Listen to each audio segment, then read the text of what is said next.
5:40 ഞങ്ങൾ എവിടെയാണ് നിൽക്കുന്നതെന്ന് അറിയാം. നമ്മുടെ പുതുപ്പള്ളിപ്പള്ളിയിലാണ് കേട്ടോ. അപ്പോൾ ഇന്ന് ദുഃഖവെള്ളിയാഴ്ച ആയതുകൊണ്ട് തന്നെ അയത്തേട്ടനൊക്കെ LED വാളുണ്ടായിരുന്നു. അപ്പോൾ LED വാൾ വെക്കാൻ വേണ്ടി ഞങ്ങൾ 5:40 രാവിലെ 5:40 ആയപ്പോഴോടെ വന്നു.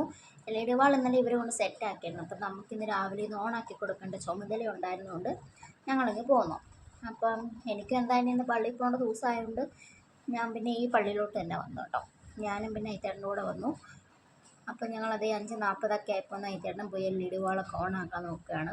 5:40 ആയപ്പോൾ വന്നപ്പം ഞങ്ങൾ രണ്ടും പിന്നെ ആ സെക്യൂരിറ്റി ചേട്ടനും മാത്രമേ ഉണ്ടായിരുന്നുള്ളൂ കേട്ടോ. പിന്നെ കുറച്ച് നേരം ഞങ്ങൾ അതുവഴിയെല്ലാം ഇങ്ങനെ ഞാനിങ്ങനെ അതുവഴിയെല്ലാം ഒന്ന് കറങ്ങിയൊക്കെ നടന്നു. കാരണം വേറെ ഒന്നും എനിക്ക് ചെയ്യാനില്ലാത്തതുകൊണ്ട് ഇത്തേട്ടൻ അത് ഓണാക്കുന്നതിൻ്റെ തിരക്കൊക്കെ ആയതുകൊണ്ട് ഞാൻ അതുവഴിയെല്ലാം ഒന്ന് കറങ്ങി തിരിഞ്ഞ് കുറച്ച് വീഡിയോസും ഫോട്ടോസൊക്കെ എടുത്തു. അത് കഴിഞ്ഞ് LED വാൾ ഓണാക്കിയപ്പോൾ ആദ്യമേ അത് ഇങ്ങനെയായിരുന്നു കേട്ടോ. 2 സ്ക്രീൻ ഇങ്ങനെ വന്നിട്ട് താഴെ ബ്ലാങ്ക് ആയിട്ടായിരുന്നു വന്നത്. പിന്നെ അത് ശരിയായി. അതെല്ലാം കഴിഞ്ഞ് LED വാൾ ഓണാക്കിയിട്ട് ദേത്തേട്ടൻ വരുന്ന വരവാണ്. സ്ലോ മോഷനിലൊക്കെ വരികയാണ്. പുള്ളിയുടെ വിചാരം ഭയങ്കര അൺഎക്സ്പെക്റ്റഡ് ആയിട്ട് എടുക്കുന്നതെന്ന് അതൊന്നും അല്ലായിരുന്നു കേട്ടോ. പിന്നെ നൈസായിട്ട് എൻ്റെ പുറകിലൊക്കെ വന്ന് നിന്ന് ഞങ്ങൾ ചെറിയൊരു വീഡിയോ ഒക്കെ എടുത്ത് നല്ല ഓർക്കസ്ട്രേഷൻ ഉണ്ടായിരുന്നു. കാപ്പി പോലും കുടിക്കാതെ പോയ ലുക്കായിരുന്നു കേട്ടോ. പിന്നെ ഞങ്ങൾ കുറച്ച് നേരം അവിടെ ഇരുന്ന് എല്ലാം കഴിഞ്ഞപ്പോൾ സെറ്റായി. പിന്നെ LED വാളും സെറ്റായി. അത് ഞങ്ങൾ ചെറുതായിട്ടൊന്ന് നടക്കാൻ ഞങ്ങൾ രണ്ടുപേരും കൂടെ അവിടെ ഒന്ന് കറങ്ങാൻ ഇറങ്ങി. പിന്നെ ഇന്നത്തെ ഹൈലൈറ്റ് എന്ന് പറഞ്ഞാൽ ദുഃഖവെള്ളിയാഴ്ച ആയതുകൊണ്ട് തന്നെ ഒരു കട പോലും ഇല്ലായിരുന്നു. അതായത് ഈ പുതുപ്പള്ളി പ്രദേശത്ത് ഒരു കട പോലും തുറന്നിട്ടില്ലായിരുന്നു എന്നതാണ് ഹൈലൈറ്റ്. ഒരു ചായ പോലും കുടിക്കാൻ പറ്റിയ കടയില്ലായിരുന്നു. എന്നാലും പിന്നെ എവിടെ നിന്നൊക്കെയോ ഞങ്ങൾക്ക് ചായയൊക്കെ കിട്ടി. അത് വേറൊരു വലിയ കഥ. പിന്നെ ഞങ്ങൾ അതിലെ തന്നെ കുറച്ച് നേരം നടന്നൊന്ന് വീഡിയോസൊക്കെ എടുത്ത് അപ്പോൾ ദേ നമ്മുടെ മുന്നിലൊരു പുതിയ അതിഥി വന്നു. ഈ പുതിയ അതിഥി ഈ പള്ളി പരിസരത്ത് തന്നെ ഉള്ള ഒരാളായിരുന്നെന്നാണ് തോന്നുന്നത്.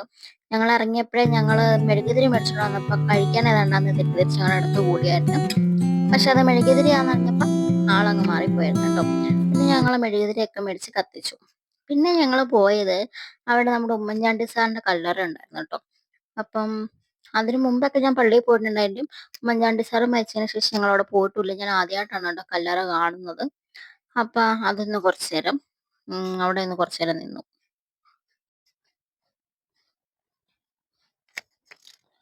അത് കഴിഞ്ഞപ്പോൾ നേരം വെളുത്ത് വരാൻ തുടങ്ങി. അപ്പോഴത്തേക്കും പള്ളിയിലൊക്കെ കുറച്ച് ആളുകൾ അവിടെ നിന്ന് ഇവിടെ നിന്നൊക്കെ വരാൻ തുടങ്ങിയായിരുന്നു കേട്ടോ. പിന്നെ ഞങ്ങൾ കുറച്ച് നേരം അവിടെ ഒരു ഓട്ടോറിക്ഷ ഉണ്ടായിരുന്നു. അവിടെ പോയി കുറച്ച് നേരം ഇരുന്ന്. കാരണം കുർബാനയൊക്കെ ഏകദേശം തുടങ്ങിയായിരുന്നു.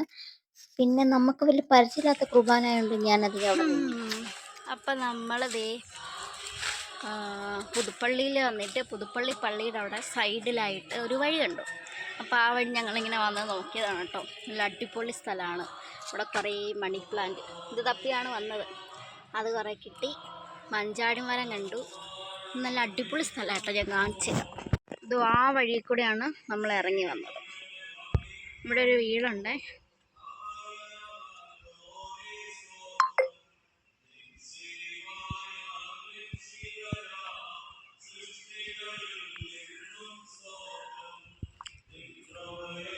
പിന്നെ അവിടെ കണ്ടൊരു നമ്മുടെ ചൈൽഡ്ഹുഡിലൊക്കെ നമ്മളെ ബാല്യകാലത്തിലൊക്കെ നമ്മൾ ബ്ലഡായിട്ട് ഉപയോഗിച്ചിരുന്ന ഒരു ചെടി കണ്ടു കേട്ടോ.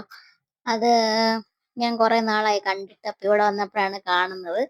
അപ്പോൾ അത് കുറച്ച് നേരം പറിച്ച് ഒരു 5-6 ബോൾസ് എടുത്ത് അത് ഞാൻ അതിൻ്റെ ദേഹത്ത് കൊണ്ട് പൊട്ടിക്കാൻ വേണ്ടിയാണ് ഈ പൊക്കോണ്ടിരിക്കുന്നത്. അതൊരു നൊക്ലാച്ചിയ എന്നൊക്കെ നമുക്ക് പറയാം. പകുതിയെണ്ണം താഴോട്ടും പോയി. പണ്ടൊക്കെ നമ്മുടെ വല്യമ്മമാരെയൊക്കെ കുറേ പറ്റിച്ചുകൊണ്ടിരുന്ന സാധനമായിരുന്നു കൈ മുറിഞ്ഞെന്നൊക്കെ പറഞ്ഞിട്ട്. അങ്ങനെ അതും കഴിഞ്ഞു. ആക്ച്വലി ഞങ്ങൾ പോയത് മണി പ്ലാന്റ് പറിക്കാനായിരുന്നു. പക്ഷെ തിരിച്ചു വരുന്ന വഴി പറിക്കാന്ന് വെച്ചിട്ട് അത് മറന്നുപോയി. അവസാനം ഏറെ നേരത്തെ കാത്തിരിപ്പിന് ശേഷം ഞങ്ങൾക്ക് കഞ്ഞി കിട്ടി കേട്ടോ. ഉണ്ട് പൊന്നെ, നല്ലൊരു കുറച്ചേറെ ബുദ്ധിമുട്ടി. അതായത് 2 മണിയൊക്കെ ആയി കഞ്ഞി കിട്ടിയപ്പോൾ. അങ്ങനെ കഞ്ഞിയെല്ലാം കുടിച്ചു കഴിഞ്ഞപ്പോഴത്തേ നമ്മുടെ പരിപാടി എല്ലാം കഴിഞ്ഞു. പള്ളിയിലെ പരിപാടി കുർബാന എല്ലാം കഴിഞ്ഞ് എല്ലാവരും പോയി. പിന്നെ നമ്മുടെ LED വാള് അയക്കുന്നതിന്റെ തിരക്കിലായിരുന്നു. പക്ഷെ അയച്ചില്ല. ജസ്റ്റ് അതൊന്ന് ഓഫ് ചെയ്ത് വെച്ചിട്ട് ഞങ്ങൾ വീട്ടിലോട്ട് പോരുവാണ് കേട്ടോ ചെയ്തത്. അപ്പൊ ഇന്നത്തെ ഗുഡ് ഫ്രൈഡേയുടെ വ്ലോഗ് ഇവിടെ എത്ര കൊണ്ട് തീരുകയാണ് കേട്ടോ.